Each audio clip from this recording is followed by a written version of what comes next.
Bonjour, nous allons vous présenter dans cette vidéo la carte réseau. Il s'agit d'un outil développé dans le cadre du réseau Santé Namur et qui souhaite soutenir les professionnels en situation d'accompagnement de personnes vivant avec un trouble de santé mentale. Les objectifs de la carte réseau sont de s'intéresser au réseau de l'usager et surtout à la façon dont celui-ci le perçoit, de réaliser une photographie actuelle du réseau de l'usager, d'effectuer avec lui une analyse des forces et des faiblesses éventuelles de son réseau. On vise donc au travers de la carte réseau beaucoup plus la subjectivité que l'exhaustivité ou la précision. Le but étant, au final, de créer un échange, une interaction avec l'usager à propos de son réseau. Comment utiliser la carte réseau ? Eh bien, celle-ci est rédigée en présence de l'usager lors d'une rencontre individuelle. Son utilisation est limitée à un usage interne, voire en équipe.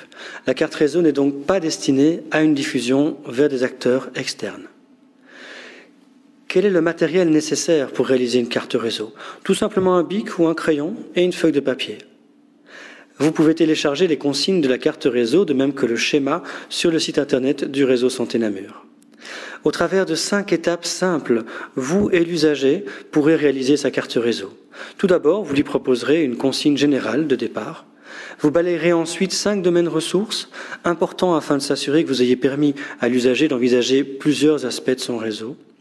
Celui-ci vous expliquera les points qui lui posent difficulté, les personnes qu'il appelle en cas d'urgence, et enfin les liens significatifs qu'il estime important de dessiner ou de noter sur sa carte réseau.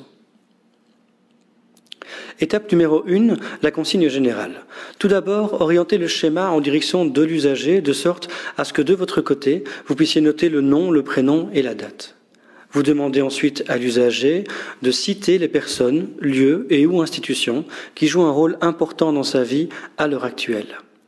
Et vous lui demandez de les placer au fur et à mesure sur le schéma.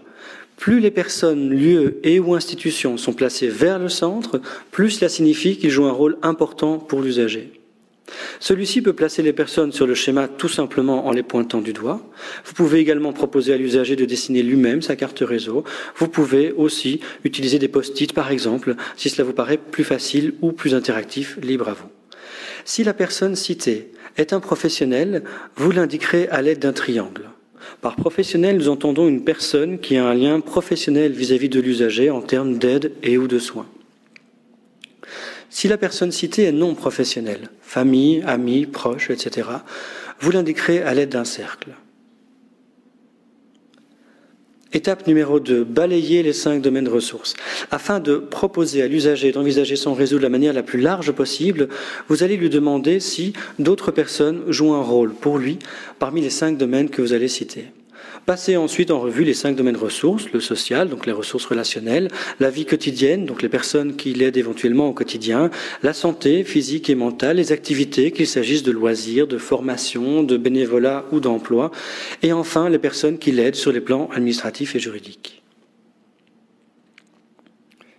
Étape numéro 3, préciser les difficultés éventuelles. Demandez à l'usager: parmi les personnes que vous m'avez déjà citées ou des personnes que vous ne m'auriez pas encore citées, quelles sont celles qui vous posent difficulté ? Si la personne citée par l'usager est un professionnel, vous l'indiquerez tout simplement à l'aide d'un double triangle.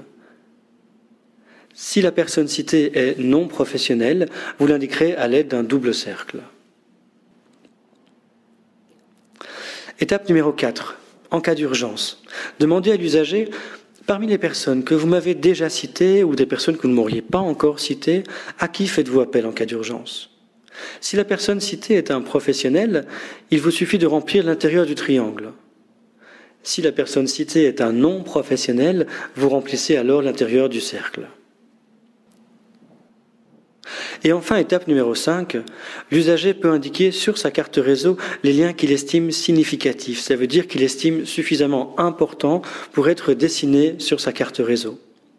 Les liens qu'il va indiquer peuvent être notés entre l'usager lui-même et un intervenant, ou encore entre 2 intervenants. Si l'usager souhaite indiquer un lien positif entre 2 personnes, un simple trait sera dessiné. Si l'usager souhaite indiquer un lien compliqué entre 2 personnes, celles-ci seront reliées par une vague. Si le lien que l'usager souhaite indiquer est irrégulier selon lui, il s'agira alors d'un trait discontinu. En résumé, pour réaliser une carte réseau, vous demandez à l'usager de citer les personnes qui jouent un rôle important pour lui à l'heure actuelle et de les placer, de les positionner sur le schéma. Suivant qu'il s'agisse d'une personne professionnelle ou non professionnelle, vous indiquerez soit un triangle, soit un cercle. Vous citez ensuite 5 domaines ressources afin d'aider l'usager à envisager son réseau de la manière la plus large possible. Si des personnes posent difficulté à l'usager dans son réseau, vous indiquez alors un double triangle s'il s'agit d'un professionnel ou un double cercle s'il s'agit d'un non professionnel. Pour indiquer sur le schéma les personnes à qui l'usager fait appel en cas d'urgence, on note un triangle rempli s'il s'agit d'un professionnel ou un cercle rempli s'il s'agit d'un non professionnel. Quant au lien significatif que l'usager estime important d'indiquer sur sa carte réseau, un trait continu entre deux personnes indique un lien positif, un trait en forme de vague indique un lien compliqué et enfin un trait discontinu indique un lien irrégulier. La carte réseau vous permet, grâce à des consignes simples et au travers de quelques étapes, de réfléchir avec l'usager sur son réseau d'aide et de soins, sur la façon dont il perçoit celui-ci, sur les forces et les faiblesses éventuelles de son réseau et sur les ressources qu'il peut éventuellement activer en cas d'urgence. Nous espérons que la carte réseau pourra vous être utile à bien des égards et qu'elle sera l'occasion d'initier un dialogue constructif avec la personne que vous accompagnez. À bientôt pour d'autres outils.